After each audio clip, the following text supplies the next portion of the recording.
तुम्हाला माहिती आहे का, कोकणातल्या या गावात 5 नद्यांचा संगम होतो. म्हणूनच या गावाला पंचनदी असं नाव आहे. नमस्कार, मी स्मिता म्हणजेच मराठी कन्या. दापोली तालुक्यात असणारं पंचनदी हे नितांत सुंदर गाव. गावाच्या चारही बाजूंना मस्त जंगल आहे. सगळीकडे सुपारीच्या बागा, उंच उंच झाडं आणि त्यातून जाणारे रस्ते. इथे येऊन काही नाही केलं तरी चालेल, फक्त गावातून फेरफटका मारला तरी मन प्रसन्न होतं.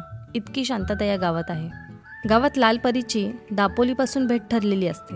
कोकणातल्या गावात मंदिर नसेल असं होईल का? तर इथे सप्तेश्वराचं एक छान मंदिरसुद्धा आहे.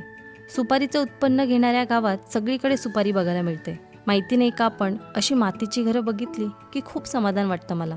आणि हो, सांगायचं राहिलं, या गावात जंगलाच्या मधोमध एक धरणसुद्धा आहे.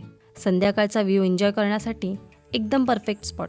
या जागेविषयी पुढच्या भागात डिटेलमध्ये सांगेन. दापोलीला आलात तर एकदा या गावाला नक्की भेट द्या. भेटूया पुढच्या भागात. तोपर्यंत ओके, टाटा, बाय.